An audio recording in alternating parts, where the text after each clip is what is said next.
Querido Deus, nós voltamos e agradecemos o teu nome nessa manhã, te agradecendo pelas tuas bênçãos, agradecendo por esse sábado maravilhoso que o Senhor nos concede e agradecendo também por podermos estar juntos estudando a tua palavra.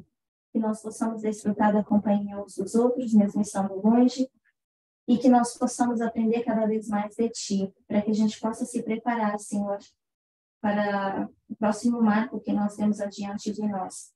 Que o Senhor fique conosco nessa manhã, que o Santo Espírito venha permanecer entre nós. Em nome de Jesus, amém.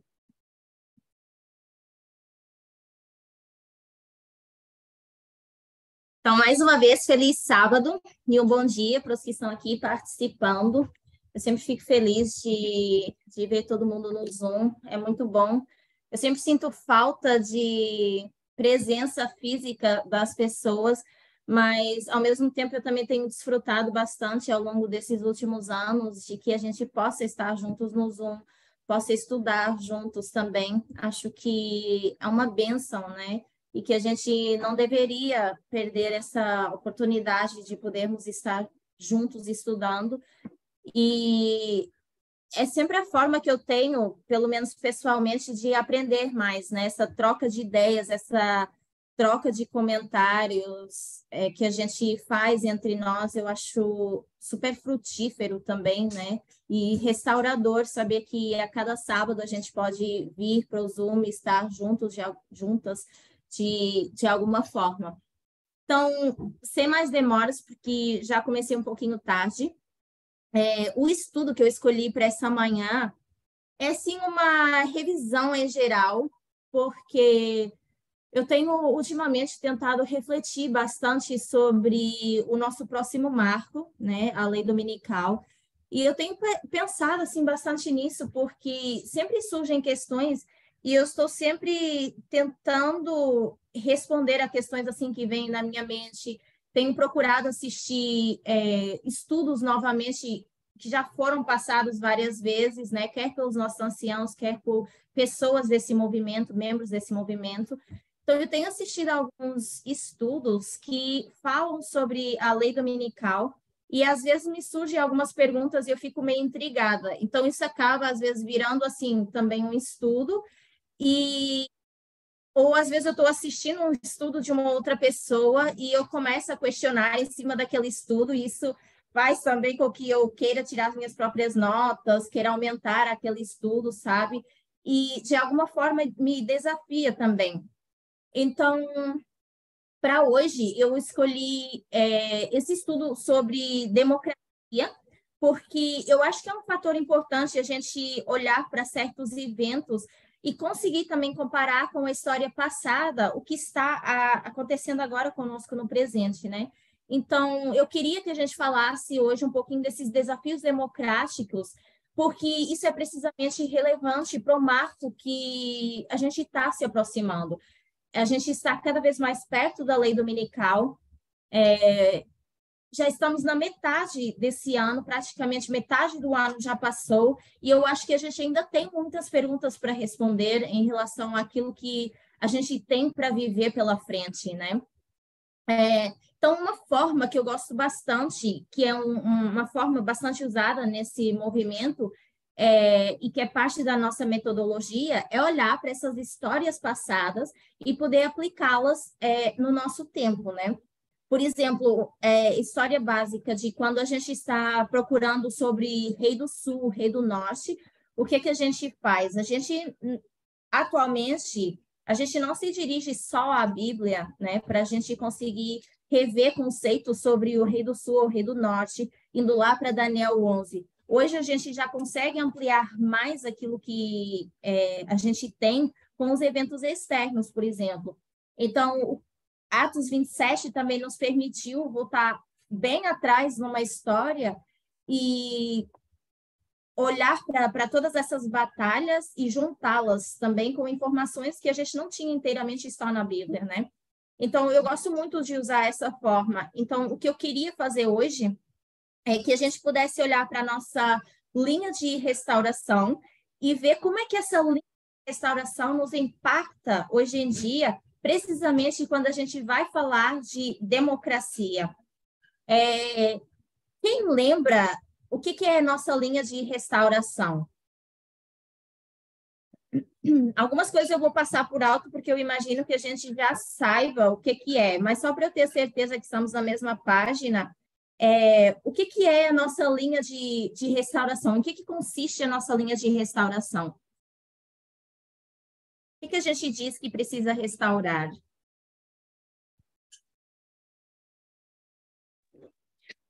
É a linha que vai de Éden a Éden, apresenta as 3 quedas, 3 maldições. Primeiro, a questão de gênero e adoração, racismo, e a restauração vem na ordem inversa. Então, que falta, claro, todas faltam de alguma maneira, mas em especial nessa geração, a questão de gênero, sexismo. Exato. Então, obrigada, Lara.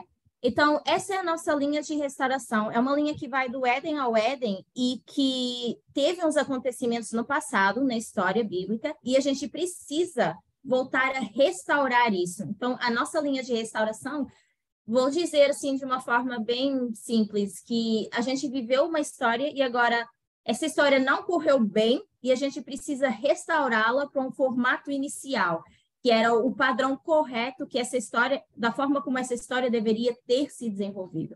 E para que isso aconteça, a gente precisa ter algumas, vou dizer, algumas facilidades para que a gente consiga voltar a restaurar essa linha.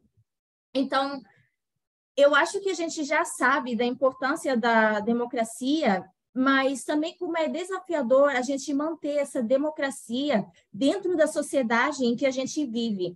E quanto mais a gente se aproxima da lei dominical e mais a gente se depara com certos líderes autocráticos, mais difícil fica para uma população conseguir manter uma democracia dentro de uma sociedade, né? Então, mesmo sabendo que é uma democracia, eu gostaria que alguém de vocês me explicasse o que para nós.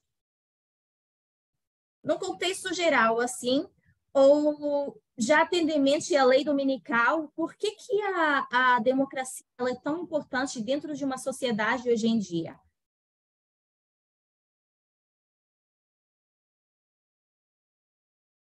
A gente supostamente vive numa democracia, então nós deveríamos saber responder a isso.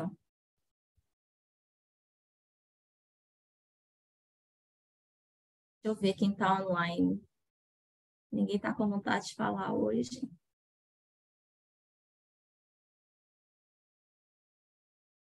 Gabriel, que levantou a mão, pode ir.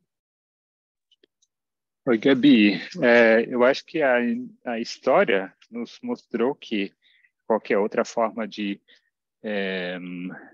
governo mostrou ser opressivo, né? E depois de um tempo acabou falhando e sempre há aqueles que acabaram se abusando, se aproveitando desse poder, né, que lhes era concedido, né, os reis, etc. Eu acho que é isso. Obrigada, Gabriel. Mais alguém gostaria de contribuir? É bom ter as participações para a gente saber se estamos entendendo realmente. Eu acho que o sistema, talvez, que mais podemos aplicar os princípios de igualdade, porque, como falou Gabriel, em outros sistemas repressivos a gente não consegue, obviamente, aplicar os princípios de igualdade. Obrigada, Bárbara. Mais alguém gostaria de comentar? Por que a democracia é tão relevante para nós, é tão importante para nós hoje em dia? Alguém tem uma visão diferente? Alguém acha que a democracia não é importante para nós hoje em dia?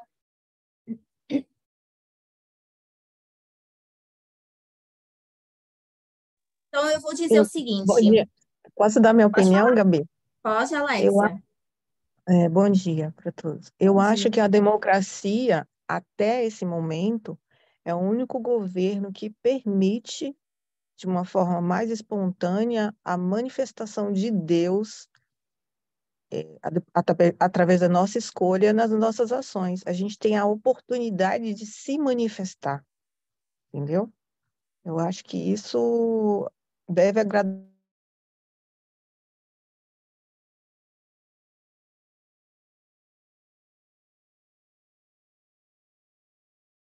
Alexia, eu não sei se cortou para todo mundo, mas cortou aqui o finalzinho do seu comentário.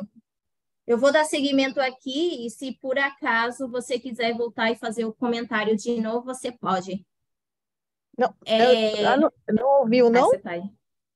Ah, você não Eu ouviu, não, só que eu ouvi o falei? início, cortou o final do seu Eu comentário. disse assim, eu acho que até esse momento, na história da civilização da Terra, a democracia é o único governo, a forma de governar, que permite o ser humano manifestar ou não as obras de Deus no nosso ser.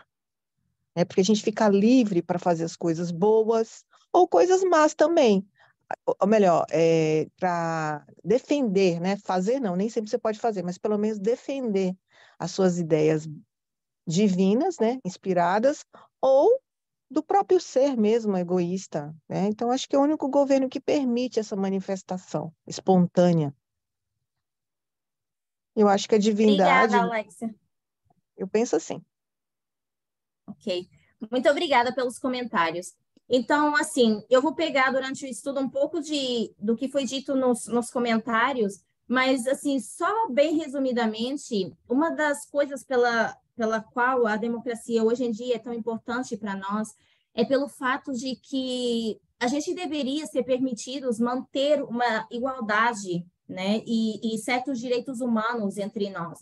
E a democracia é a única forma da gente conseguir atingir essa igualdade, esses direitos humanos entre nós. Fazer com que as vozes das minorias numa sociedade, elas possam ser igualitárias e elas possam ser ouvidas dentro de uma sociedade, né?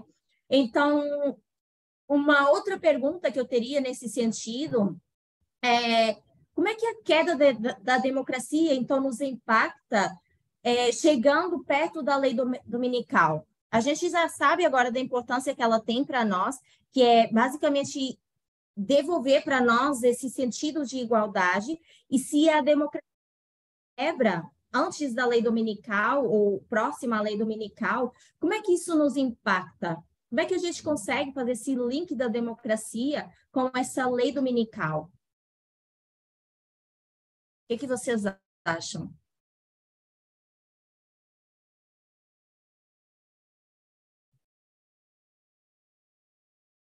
Poderíamos dizer que é basicamente viver o contrário daquilo que vocês comentaram. Porque se a gente acha que a democracia vai trazer para nós a igualdade, se ela se quebra, a gente permanece ou perpetua dentro de uma desigualdade, certo? O que vocês acham? Por que a democracia nos impacta tanto? Pode falar, Pedro ou Lara. Basicamente, as minorias ficam ameaçadas, porque são aquelas que menos têm poder em qualquer, né, contexto, mas na democracia, ao menos, elas podem ter uma voz. E agora elas não têm tanto poder, se surge uma autocracia, enfim, não, dificilmente são elas que vão tomar esse poder, e elas vão ficar ameaçadas porque elas são já uma minoria. Uhum. Obrigada, Lara. Mais alguém? Gabriela? Pode falar, Rose. Eu acho que a quebra, como você disse, né, o rompimento da democracia tem um impacto profundo e bem amplo, porque tem a ver também com economia, tem a ver com o direito das mulheres, tem a ver com, acho que os fatores mais importantes dentro do que a democracia oferece.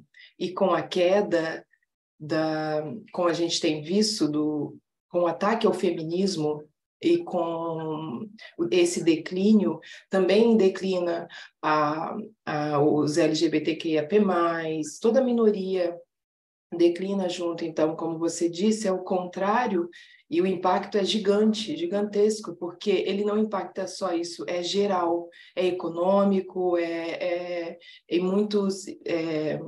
muitos pontos, né, que são o alicerce de sustentação de uma boa democracia. Isso. Muito obrigada, Rose. Então, basicamente, assim, são respostas, às vezes, simples. Eu não estou procurando respostas elaboradas, tá? Então, não fiquem com medo de responder, são respostas simples. Então, se a democracia serve para nos trazer essa igualdade, ou pelo menos tentar restaurar uma igualdade dentro de uma sociedade, a quebra dela faria precisamente o contrário, principalmente dentro de uma sociedade capitalista. Sim, Gabi, Alexia. é a Diana. Bom Não, dia. é Diana. Perdão. Bom dia, pessoal. Bom Também dia. queria comentar não só o impacto na sociedade no geral, que já é muito péssimo, né? Mas em casa mesmo, onde as pessoas vivem, porque cada pessoa tem uma dinâmica diferente, né? E a gente vê quando tem as eleições, quando já tem os debates entre a direita e a esquerda, já fica assim insuportável. E são comentários assim pontuais normalmente, né? Mas quando é a quebra da democracia, as pessoas, muitas delas, eu conheço várias pessoas, vivem na opressão. E dependendo de como é a dinâmica em casa, fica assim, impossível, né? Então, antes Claro. mesmo de ser dentro de casa, mesmo antes de ser na sociedade onde você vai ver aquela pessoa e vai embora, é a convivência com seus familiares, porque cada um tem um pensamento, tem uma pauta, e assim, eu acho que é bem péssimo, né? Gabi, eu posso te Isso é um perguntar uma ponto. coisa? Pode. Uma pergunta.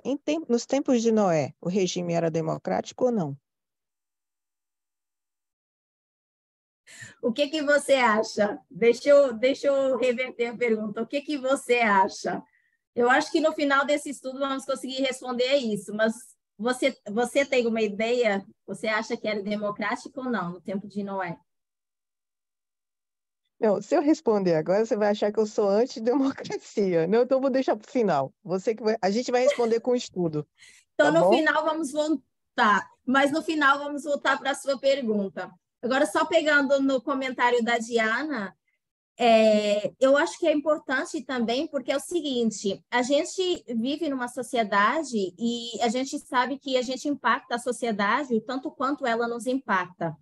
E essa sociedade, ela não só se define, como a Diana estava falando, do dia a dia fora de casa, né? Porque muitas vezes o que essa falta de, vamos dizer, falta de democracia, por enquanto, ela também nos impacta dentro dos nossos lares, com os nossos familiares, com os nossos amigos, com as pessoas que são mais próximas de nós. Até as pessoas mais próximas de nós podem, de alguma forma, nos oprimir e fazer com que a gente não consiga alcançar até mesmo esse tipo de democracia, mesmo dentro do círculo de convívio que a gente tem.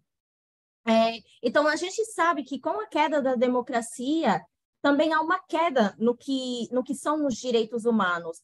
E já que o nosso teste é em relação a gênero, né? Olhando a linha de restauração, a gente não tem só o gênero, e nós vamos ver isso, mas já que o nosso teste para a lei dominical é em relação a gênero, nós também poderíamos mencionar esse privilégio masculino e o quanto esse privilégio masculino machuca as mulheres. E é um privilégio que, de certa forma, ele ainda perpetua na nossa sociedade. Eu não vou dizer de certa forma, porque é certo que é um privilégio que perpetua dentro da nossa sociedade, né?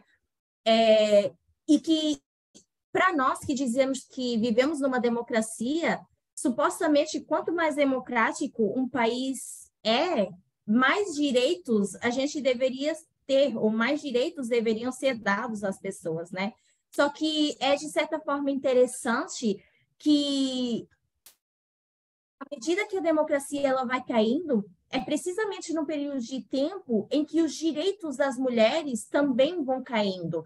Então, eu não acho que é coincidência que a gente vive uma queda de democracia em paralelo a essa queda de direitos humanos e, principalmente, essa queda de direitos das mulheres. Porque a gente sabe que quando as mulheres têm um certo direito numa sociedade, ou a voz de uma mulher se faz ouvir dentro de uma sociedade, todas as outras minorias são beneficiadas por essa voz dentro da sociedade.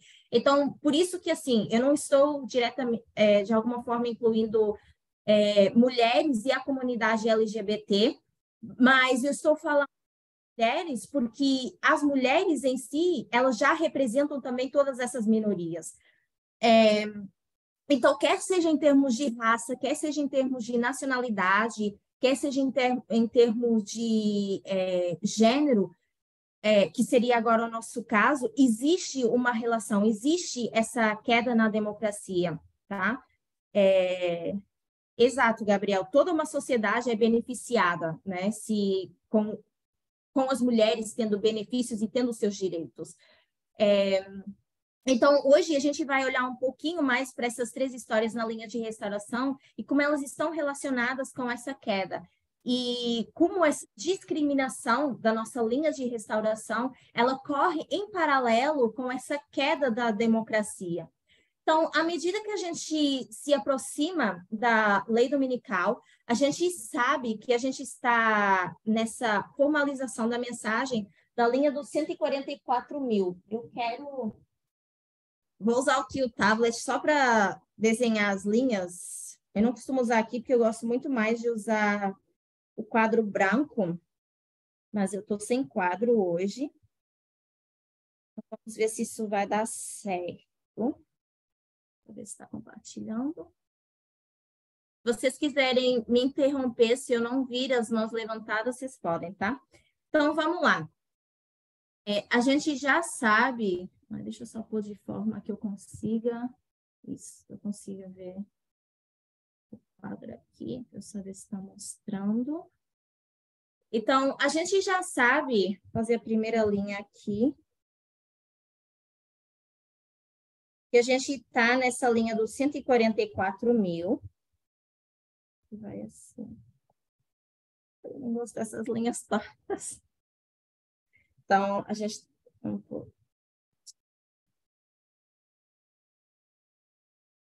Tempo do fim. E vamos dizer aqui, formalização. Temos aqui a lei dominical. Então, a gente vive aqui, nesse período de tempo aqui, ó, entre a formalização e a lei dominical.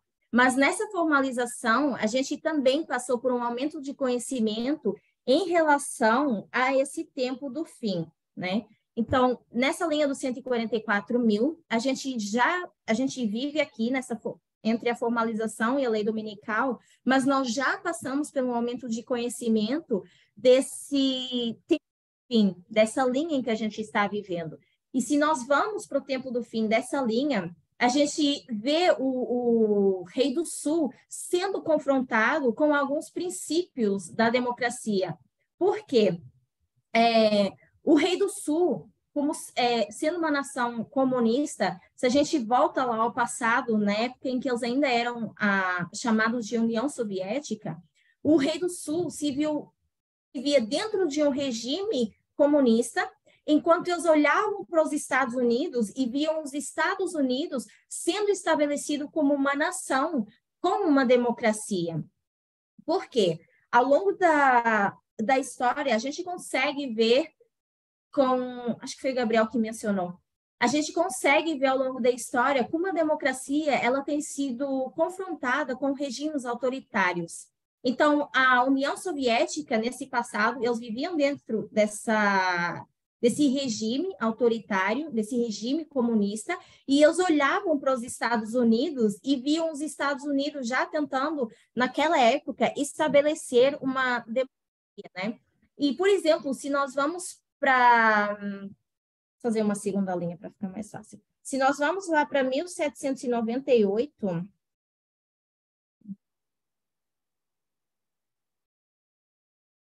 deixar assim por enquanto.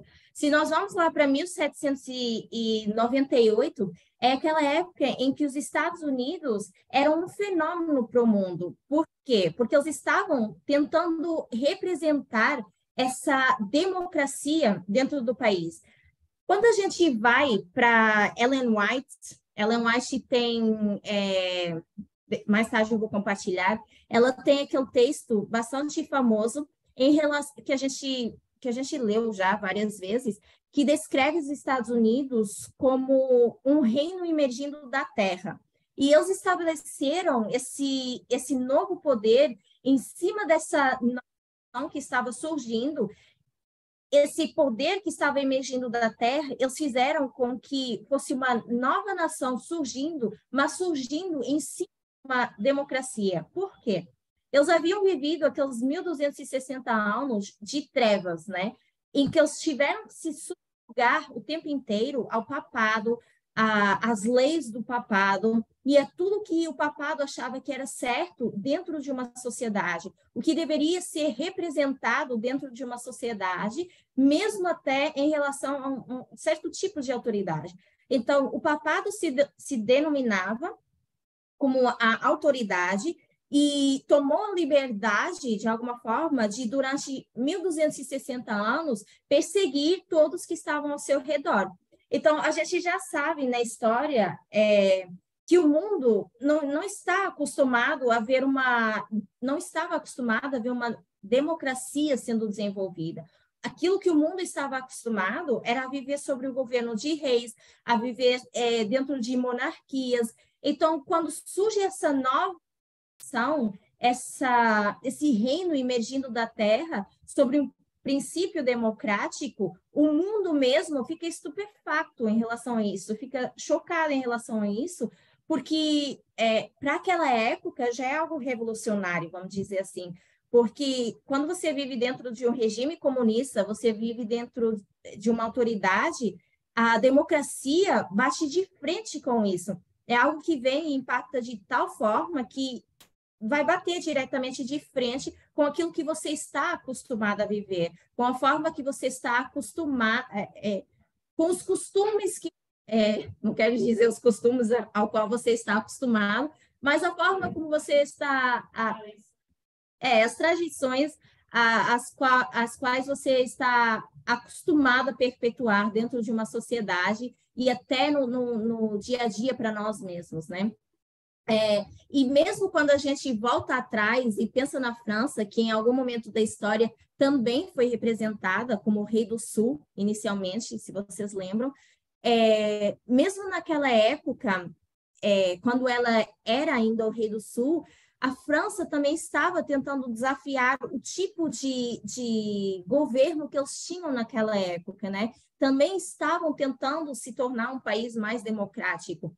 Então, ao longo da história, a gente meio que vê um vai e vem na história entre pessoas dentro de uma sociedade achando e apoiando um comunismo, por achar que isso era melhor naquela época, trazia benefícios em relação à economia e afins, e também porque mantinha, de certa forma, os valores tradicionais a qual essa sociedade já estava acostumado. E depois temos alguns países olhando para os Estados Unidos, mesmo naquela época representados como o Rei do Sul, como era, por exemplo, a França na época, tentando se libertar desse regime mais comunista e querer implementar para si mesmos uma democracia nesse país. Então, quando a gente vai para a nossa linha de restauração, que eu vou fazer ela aqui, e vocês vão me falar o que eu preencho nela. Quando a gente vai para a nossa linha de restauração, a gente vê esses princípios sendo desafiados de alguma forma, esses regimes comunistas sendo desafiados de alguma forma, né? Então, como é que existe a nossa linha de restauração? O que vai nesse primeiro marco?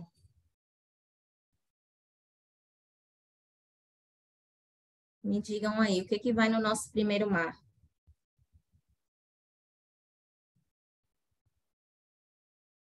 Os nomes das pessoas desses marcos. As 3 pessoas que nós usamos para fazer a nossa linha de restauração. Tem Eva. Eva, muito bem. Caim.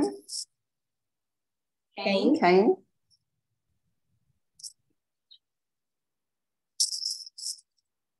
Caim.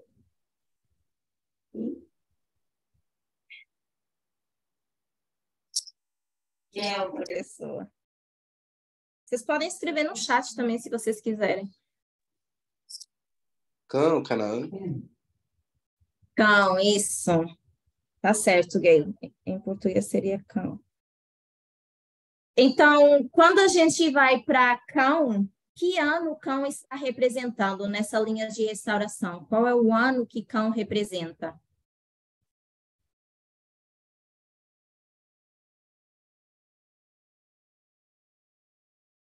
Qual é o ano que cão representa? É o primeiro marco aqui da linha. Qual é o ano que ele representa? Esquecemos da nossa linha de restauração.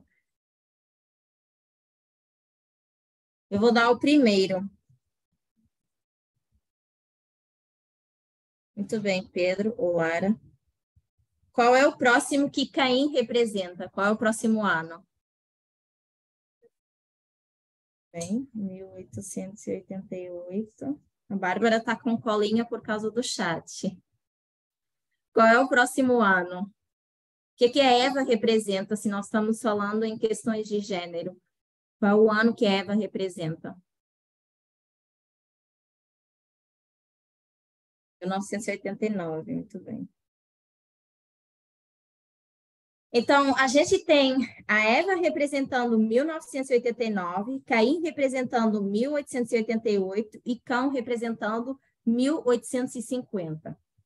Por que, vamos complicar um pouquinho agora, por que a Eva representa o ano de 1989?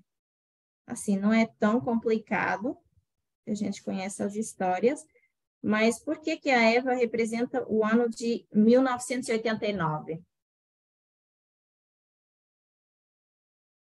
Pode falar, Gayle. Por causa do gênero, sexismo. Uhum. Então, a Eva representa gênero.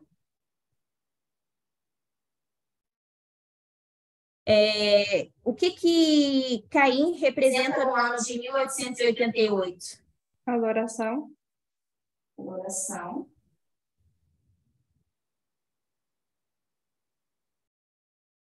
E o que representa Cão para o ano de 1850? Escravidão.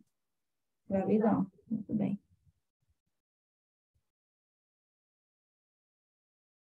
Gabi, você pode subir um pouco com a tela? Está cortando aí embaixo. Posso. Se eu conseguir subir ela. Não sei usar esse quadro branco. Estou vendo aqui no meu celular, não cortou, mas na tela Olha, do aqui não está cortando, não. Aqui no meu, aqui na tela do Zoom, não aparece cortado. Tá bem. Eu não consigo cortar aqui. Perdão, Gabriel, não consigo subir. Nunca usei esse quadro.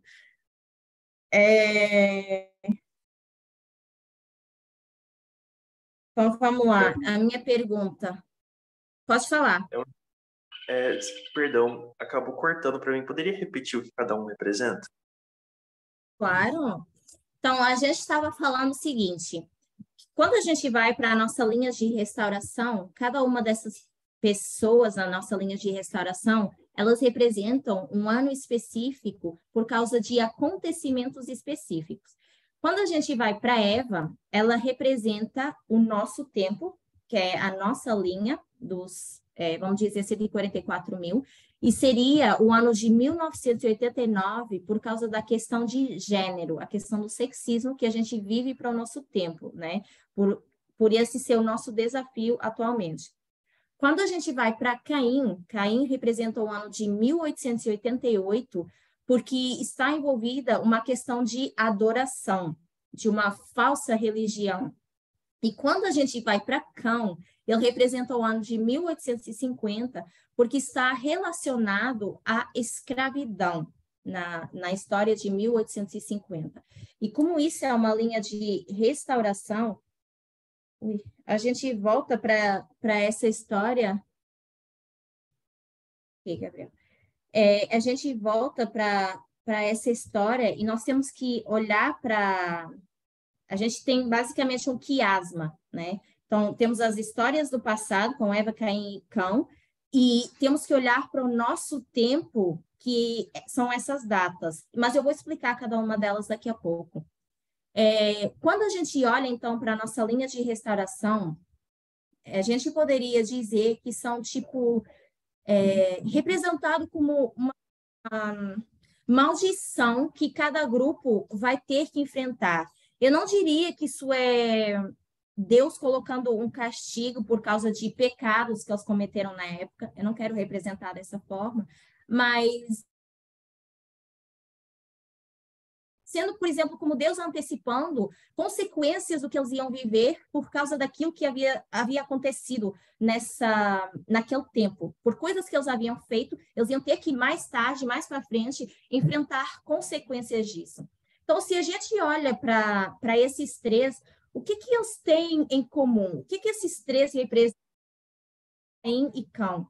Que tipos de histórias eles representam? O que eles têm em comum? O que vocês acham?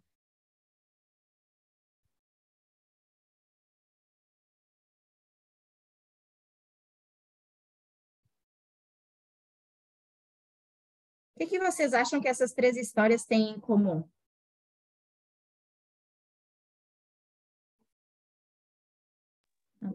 Que cada história mostra o que aconteceu antes e o que vai acontecer. Pode ser, de alguma forma, uma representação do que aconteceu e que vai acontecer. O Gabriel diz uma decadência no pecado. O que mais o que mais eles têm em comum? Pensem assim, em termos de o que a gente vive atualmente. Se a gente coloca esses três no mesmo barco, o que eles têm em comum? O que esses três viveram? Seria a minoria? Não sei onde está a adoração, de certa forma. Eles são uma minoria, e o que normalmente acontece com as minorias? O que as pessoas fazem com as minorias? Ameaçam, discriminam? Exato. Elas sofrem ameaças, sofrem discriminação. Perdão, não ouvi o último comentário. Esmagam.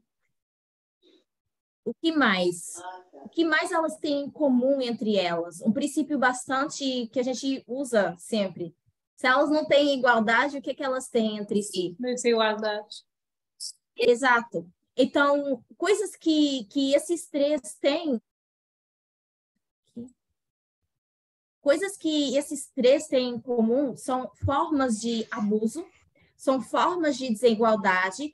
E outra coisa importante é que os três, dentro de uma sociedade, seriam vistos como opressores ou ofensores dentro de uma sociedade, né? Então, por exemplo, Caim tem uma ideia errada de como visar a religião ou como visar um tipo de adoração, e ele acaba matando o seu irmão. Cão, a gente já sabe o que ele faz com a sua mãe, e por isso a sua descendência é subjugada à escravidão. E depois, quando nós vamos para a questão da Eva, a gente sabe o que acontece na história da Eva, mas principalmente aí eu quero focar no sentido de que é uma história em que até atualmente os homens se aproveitam para perpetuar um patriarcado dentro de uma sociedade. Então, embora elas tenham esses pontos em comum, como abuso, desigualdade, são vistos como os ofensores, né? Se a gente considera dentro de uma sociedade, os três tiveram uma ideia errada de como prosseguir, como fazer as coisas dentro da sociedade, e de certa forma, atualmente, a gente vive esses castigos que já foram determinados atrás nessa história, mas principalmente o da Eva é um pecado em que, porque o nosso teste é de gênero, é sexismo, é um pecado em que os homens, um pecado não, ou não quero chamar a Eva de pecadora, mas um erro que aconteceu na história e que os homens se aproveitam para perpetuar um patriarcado dentro da nossa sociedade, né? Então, como que acontece ao longo dessas histórias? A gente, de cada vez que hoje em dia essas histórias elas são mencionadas, elas são vistas como uma consequência de justificar tudo que perpetua hoje em dia dentro de uma sociedade, né? Se nós vamos lá para... vamos, por exemplo, para 1800 e... Ai, não estou escrevendo aqui. Se a gente vai para 1888, por exemplo, a gente pensa em Caim e a gente lembra dos protestantes na América e a intolerância religiosa que esses protestantes tinham. E essa intolerância religiosa que tinham os protestantes na América era direcionada especialmente ao catolicismo. Por quê?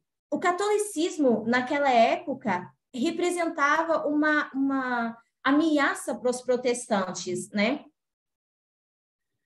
Que quando os católicos eles imigraram para a América, qual era o medo que os protestantes tinham naquela época? Por que eles queriam passar essas leis dominicais na América? Se a gente pensa nesse ano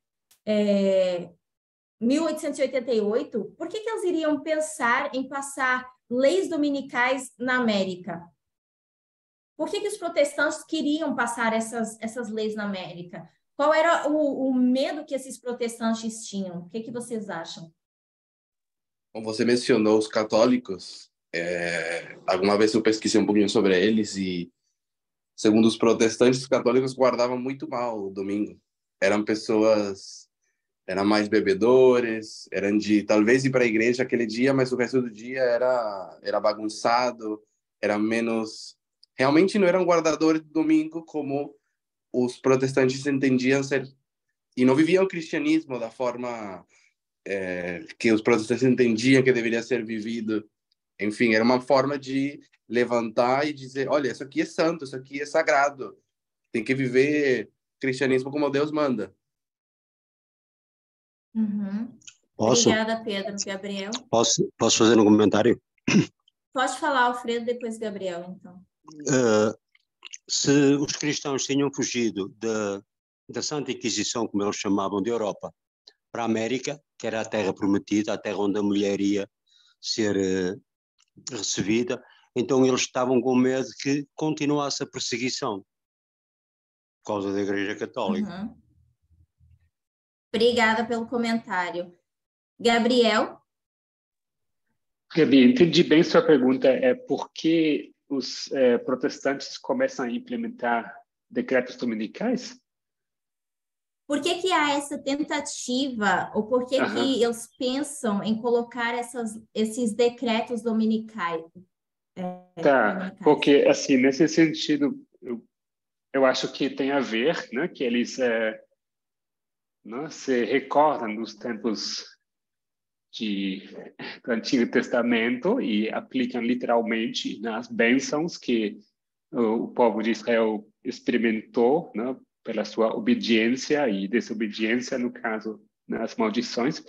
E eles querem trazer isso para o tempo deles, literalmente, e dizem assim, vocês estão vendo, a gente tem que fazer isso lei, né, nível nacional, né, essa religião tem que se tornar o padrão. Né? Então, eles vendo, assim, no contexto da Guerra Civil, por exemplo, eles usam literalmente esse argumento, né? Que Deus está basicamente castigando uma nação que está em desobediência. Então, tem que usar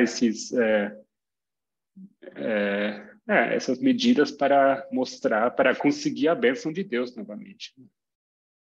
Exato. Não quero perder o zoom aqui aberto.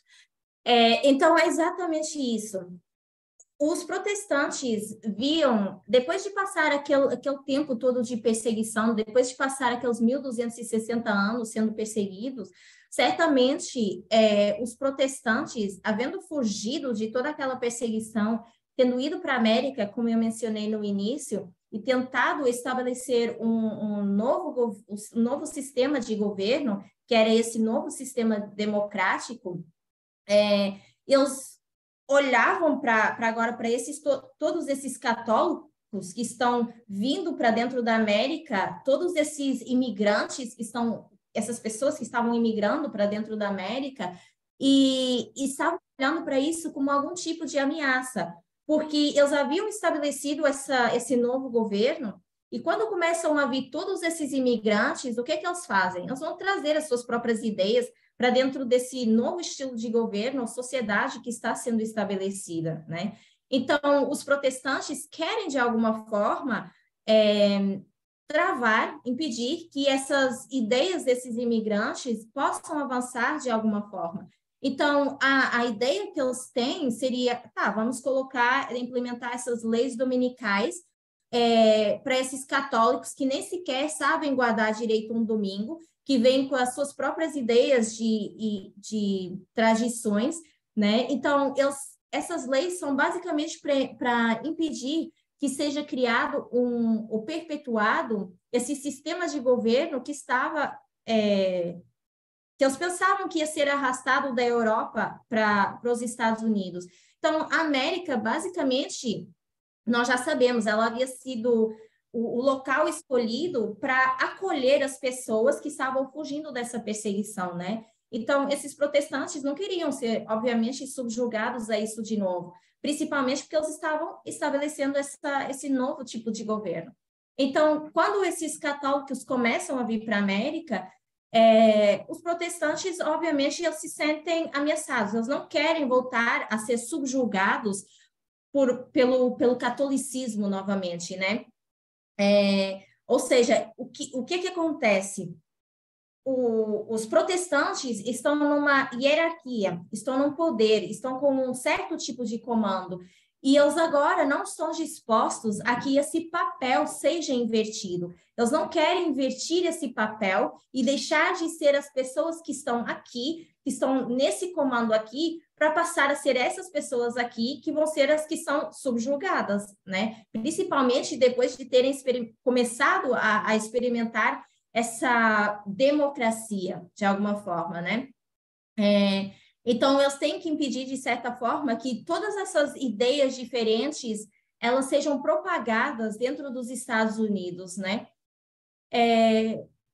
E nós também sabemos que, por exemplo, se eles tivessem que invertir esse papel, se eles aceitassem todas essas novas ideias que estavam entrando dentro da sociedade, e se eles tivessem que ser subjugados ao que eles já haviam vivido, a gente sabe que nunca é uma minoria que comanda uma sociedade e nunca é essa minoria que vai influenciar a sociedade, quer seja em termos de raça, quer seja em termos de gênero. O que eles queriam era manter o que para eles era certo de forma tradicional.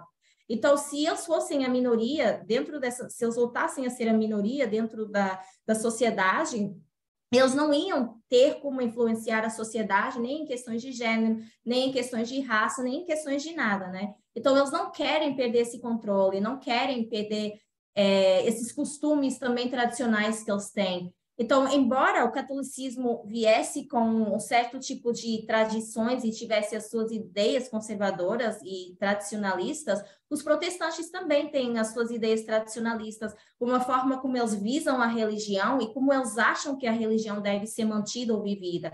Então, embora haja esse mesmo senso de tradicionalismo e conservadorismo, ainda assim um teria que se subjugar ao outro, porque o protestantismo, o que eles defenderiam e as ideias que o catolicismo traria para dentro dessa América seriam ideias que iriam bater de frente, né? A gente sabe que um regime baseado em comunismo e na democracia, elas têm que bater de frente de alguma forma. Da mesma forma que a liberdade, ela vai bater de frente com a igualdade de alguma forma, né? E por isso que quando a gente pensa em 1888, os protestantes então tentam colocar essas leis dominicais para que eles possam forçar o poder deles, para que esse poder seja mantido e para que esses valores tradicionais continuem sendo mantidos dentro da sociedade, né? E aquilo que nós podemos chamar isso, assim, bem resumidamente, seria um tipo de hierarquia religiosa, vamos dizer dessa forma. Eles não querem perder a hierarquia que eles têm, esse comando, mas nesse caso, 1888, como isso tem a ver com adoração, né? Nós vemos aqui em Caim, como isso tem a ver com adoração, a gente poderia chamar isso de hierarquia religiosa. Então, o porquê que eu estou falando sobre isso? Só resumindo aqui um pouquinho. Porque eu quero que a gente veja, olhando para trás na história da nossa linha de restauração, os tipos de comando, poder, subjugação, os tipos de hierarquia que são mantidos, para a gente ver como isso nos afeta hoje em dia, como essas hierarquias querem ser mantidas hoje em dia e de que forma as pessoas, uma sociedade está tentando manter essa hierarquia. Então, é por esse caminho que nós estamos indo, esse é o meu propósito. Quando essa hierarquia ela quer ser mantida, é sempre por um medo de perder um poder que já está estabelecido para um certo grupo dentro de uma sociedade. E o que isso faz? Quando a gente pensa na nossa linha de restauração, por exemplo, isso leva a uma discriminação. Por quê? Porque são implementadas leis que vão forçar um certo tipo de hierarquia, que essa hierarquia permaneça.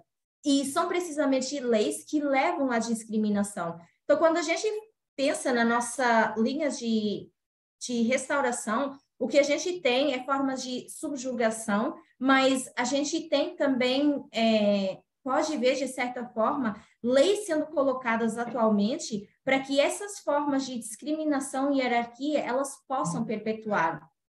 Quando a gente agora vai lá para 1850, se a gente pensa naquela época, o que estava acontecendo entre as federações do Norte e do Sul nos Estados Unidos, a gente, se pensar numa lei, por exemplo, que liberta escravos, onde existe um medo em que se esses escravos forem libertos, eles possam tirar as pessoas brancas do poder, eles possam vir a dominar uma sociedade, virem a se tornar uma maioria, só dessas pessoas brancas pensarem, quando a gente vai para a questão, por exemplo, de raça, na nossa linha de restauração, só dessas pessoas brancas que estão no domínio, que estão em posição de hierarquia, só delas pensarem em perder o poder que elas adquiriram até então, elas preferiram naquela época, de certa forma, colocar leis no governo para que elas pudessem perpetuar essa escravidão, para que elas não se tornassem a minoria dentro dessa sociedade, para que esses papéis dentro da sociedade eles não fossem invertidos de certa forma, para que as pessoas que estavam em comando naquela época não acabassem sendo as pessoas que fossem escravizadas, as pessoas que iriam perder a sua hierarquia dentro daquela sociedade. E hoje em dia é igual, a gente tem que pensar, se a gente pensa, por exemplo, em dar direitos às minorias, seria novamente ameaçar os valores tradicionais que a nossa sociedade tem hoje em dia. Seria acabar, por exemplo, com um patriarcado que perpetua desde o tempo da Eva. Seria acabar com essas questões raciais que perpetua desde o tempo de Cão. Seria acabar com essa hierarquia religiosa que perpetua desde o tempo de Caim. Meu tempo está acabando aqui, vou tentar... Já estamos finalizando. Então, quando a gente pensa,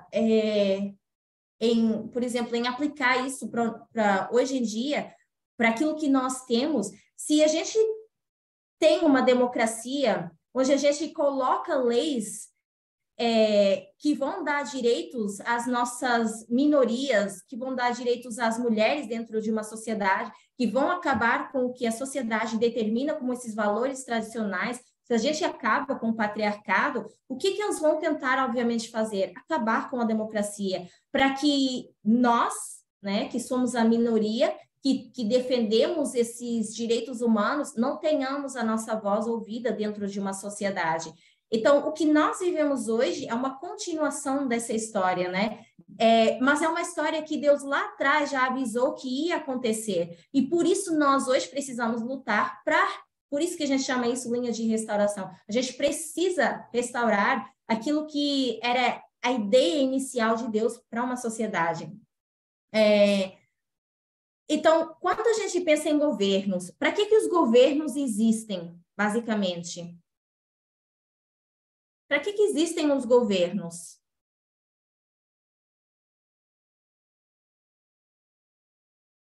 Para que a gente tem um governo dentro de uma sociedade? O que o governo faz com a gente?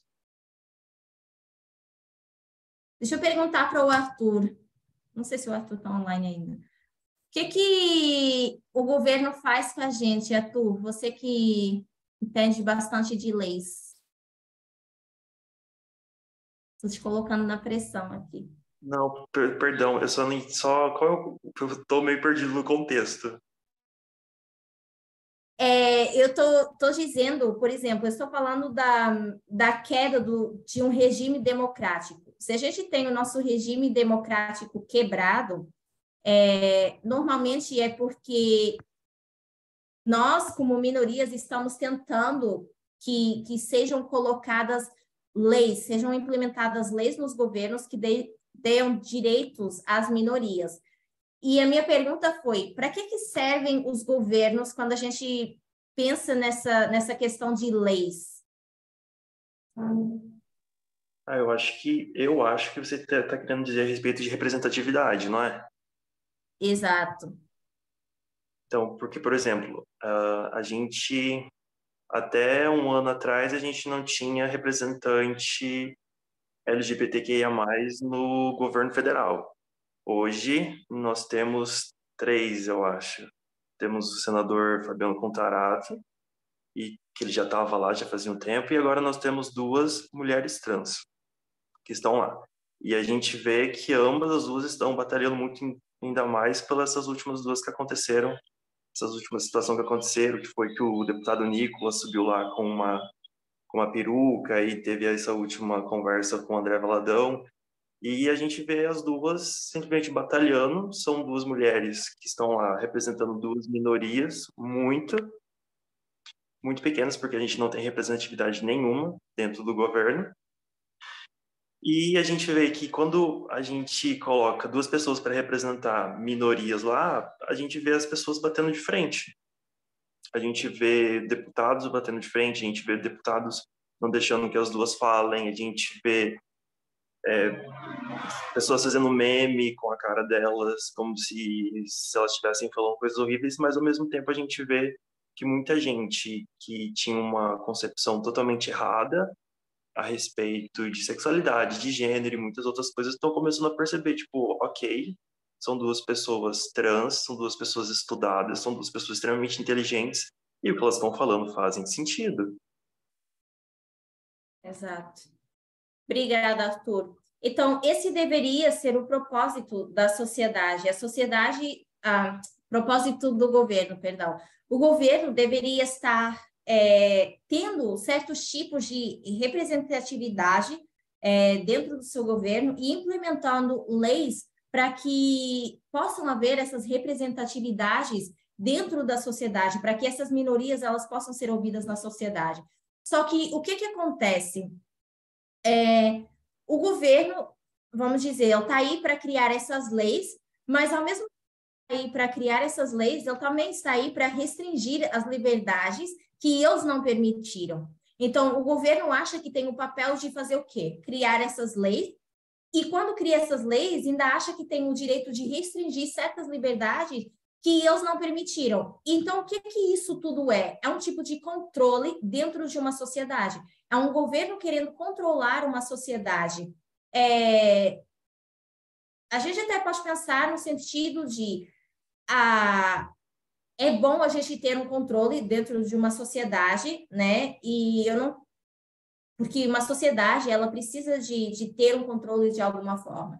Só que o que a gente tem é um desequilíbrio das leis que estão sendo implementadas dentro de uma sociedade. Então, claro que é bom a gente ter uma ordem, claro que é bom a gente ter um controle de alguma forma. A gente não pode viver sem isso dentro de uma sociedade, porque todos nós temos ideias diferentes, temos opiniões diferentes, né? Então, a gente precisa, de forma democrática, vamos dizer, saber trazer as nossas opiniões. Só que a ordem e controle que os governos têm atualmente sobre a sociedade é uma forma de não perder a voz, para eles não deixarem de ser a maioria e não quererem dar espaço a essas minorias, né? E é isso que está errado dentro de uma sociedade. Eu vou pular aqui o texto da Ellen White, e eu quero finalizar falando sobre a democracia. Eu vou pular bastante aqui.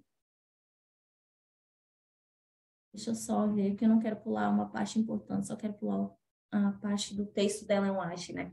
Então, quando a gente volta lá para o que eu estava explicando dos Estados Unidos fugindo do papado, quais eram as ideias que eles tinham de como deveria ser estabelecido um governo? Que tipo de sociedade para eles deveria existir? Essa é a pergunta. Os Estados Unidos fugiram. Deixa eu compartilhar aqui, não preciso do quadro.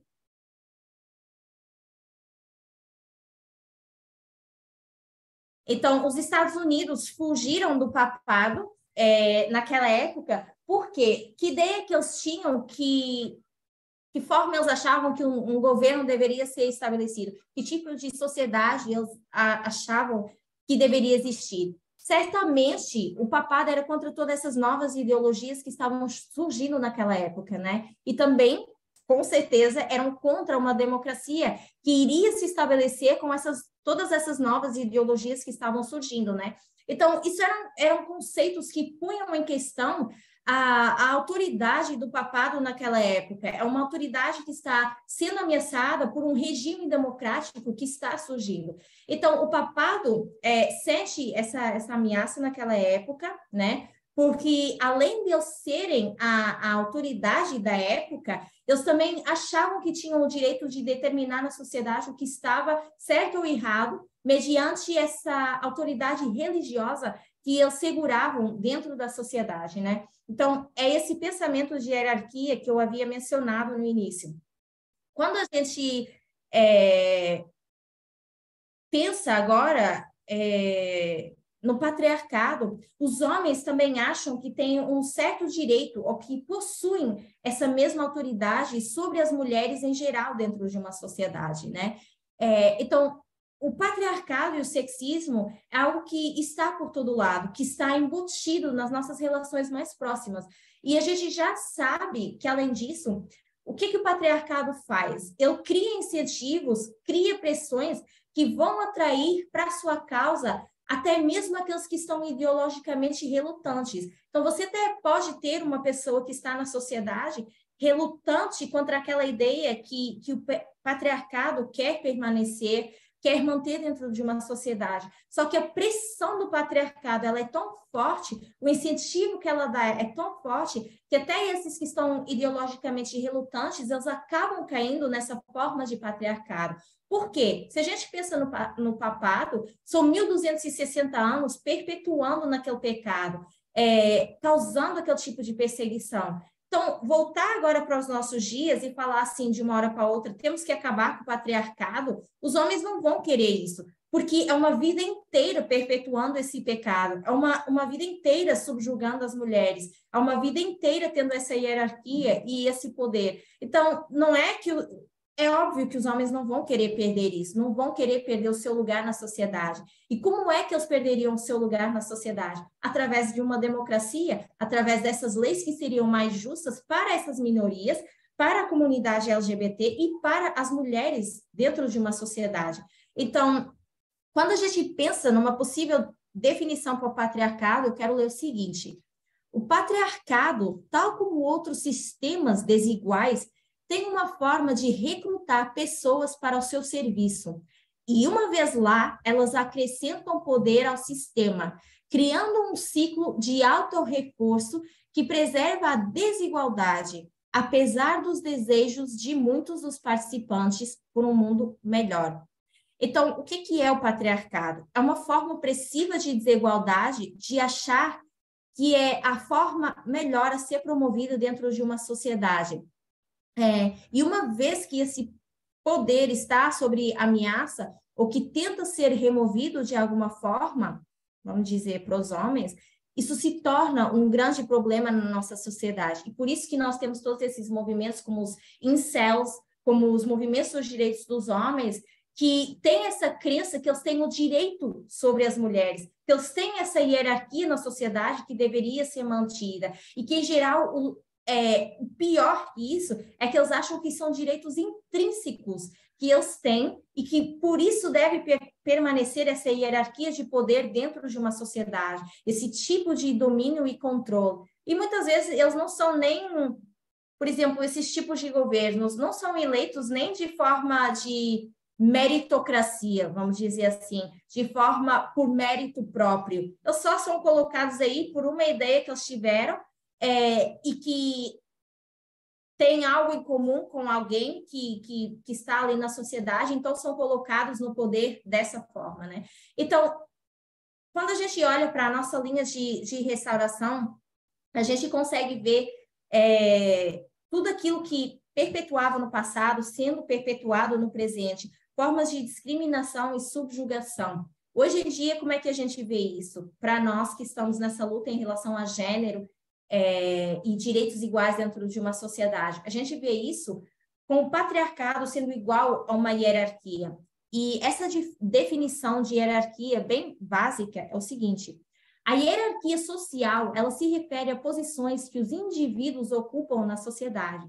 Pode-se dizer ainda que seu conceito está atrelado às divisões de níveis existentes dentro de uma estrutura social, levando-se em consideração diversos fatores, como de gênero, raça e etnia.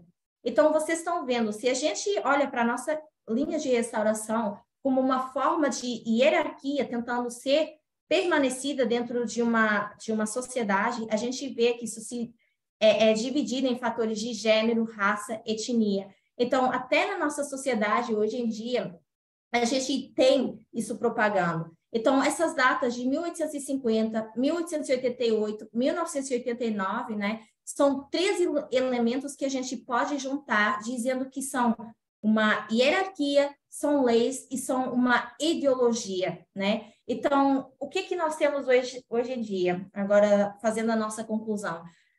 Quando a gente fala de democracia, a gente já sabe que ela é uma forte ameaça para alguém que tem status, para alguém que tem estatuto, para alguém que está no poder, né? E principalmente porque as crenças de uma população, a sua ideologia, de alguma forma, elas vão ser forçadas numa sociedade que já é organizada, né? Então, quanto mais essas crenças são forçadas dentro de uma sociedade, mais direitos iguais têm que ser dados à comunidade LGBT, mais o feminismo radical tem que ser ouvido, né? Então, todos esses direitos pelos quais nós lutamos têm que ser inseridos dentro dessa sociedade. E é por isso que é tão importante a gente ver por que a quebra da democracia, chegando perto da lei dominical, é tão importante para nós. Porque significa que cada vez mais nós estamos perdendo os nossos direitos. E olhando para a linha da restauração, tudo aquilo que a gente deveria estar restaurando, a gente está cada vez mais perdendo dentro de uma sociedade. Eu não tenho tempo para ler tudo o que eu queria fazer, mas eu espero que... deixa eu só ler 2 comentários aqui, rapidíssimo, que são comentários de 2 pessoas autoritárias, de 2 governantes autoritários que nós tivemos, e um deles ainda temos na nossa sociedade. Um deles é do Hitler, que disse o seguinte: a democracia é a coisa mais desastrosa que existe. Só uma pessoa pode e deve dar ordens. Depois nós temos o Putin dizendo o seguinte: a democracia russa é o poder do povo russo, com as próprias tradições de autogoverno nacional e não a realização de normas impostas pelo exterior. Então, embora a Rússia diga assim, nós somos uma democracia, para que serve a democracia da Rússia? Para dizer o seguinte: as nossas próprias tradições de autogoverno nacional devem ser mantidas entre nós. As nossas tradições, elas devem ser mantidas entre nós. E nós não devemos deixar que essas normas exteriores, elas sejam impostas sobre o tipo de governo democrático que nós temos. Ou seja, o falso tipo de democracia que a gente vive hoje dentro da nossa sociedade. Então, é isso. Eu queria deixar essa ideia de uma repetição de história e por que a nossa democracia ela é tão desafiada hoje em dia, né? O porquê que os homens, por exemplo, quando é questão de gênero, é um pecado de poder e hierarquia que eles perpetuam durante uma vida inteira. E é óbvio que quando a democracia vem e quer quebrar todos esses direitos e poderes que eles tiveram ao longo de uma vida inteira, eles vão lutar para que essa democracia seja quebrada e para que nós, minorias, não tenhamos esses direitos. Eu me incluo, obviamente, nessas minorias, primeiro por ser mulher, e não basta ser mulher, tem que ser mulher preta, ainda por cima, e incluo todos os direitos das pessoas trans, dessa comunidade toda LGBT. Mas isso também significa que se todos os nossos direitos como minorias eles forem quebrados, se essa democracia for quebrada, a nossa sociedade ela nunca vai conseguir voltar a ser restaurada ao padrão inicial que Deus queria para nós. Então, se eu voltar atrás para a pergunta da Alexia, se na época de Noé havia uma democracia, eu não creio que havia uma democracia, porque o que nós temos hoje na sociedade perpetua daquela época. O sexismo, a escravidão, esse falso senso de adoração, ele tem perpetuado até os dias de hoje. Então, eu não creio que a gente possa dizer que havia algum tipo de sistema democrático naquela época. Alguém tem uma pergunta, algum comentário rapidinho, antes de fechar com a oração? Obrigada pelos comentários no chat também. Gabriela? Pode falar. A democracia também, ela é um oponente ao capitalismo, né? Porque o capitalismo ele está muito em voga, está muito é o que ergue. Logo a democracia começa a cair, o capitalismo sobe. É nada mais nada menos do que um sistema econômico que visa lucro, mas é um lucro baseado em acumulação de riqueza por meio daquelas propriedades privadas, entende? Então, causa um impacto sobre a minoria muito significativo, né? Claro, claro. Obrigada, Rose. Alguém mais antes da gente encerrar? Se não, aqueles que puderem se ajoelhar comigo, vamos encerrar com uma oração?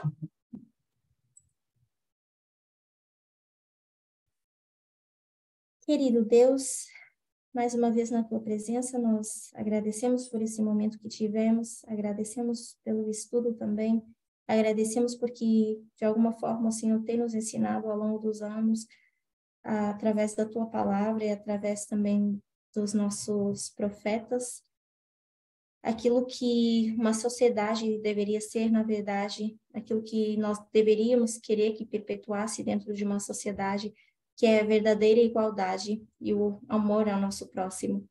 Que nós possamos a cada dia aprender mais de Ti, Senhor, e que nós possamos cada vez mais lutar pelos nossos direitos e lutar pelos direitos dos nossos próximos também. Que as nossas vozes, elas possam ser ouvidas na sociedade e que mesmo que a gente nunca chegue a atingir ou alcançar na totalidade aquilo que o Senhor desejava para o Teu povo, que a gente pelo menos sempre se coloque do lado certo e que através disso a gente possa honrar e glorificar também o Teu nome. Que o Senhor nos prepare para os eventos que nós temos adiante de nós, com a lei dominical, Senhor, e com toda essa perseguição que nós sabemos que teremos para enfrentar. Que o Senhor fique conosco hoje também, nos dando um restante de sábado deleitoso e abençoando também o próximo estudo. Tudo nós te agradecemos em nome de Jesus. Amém.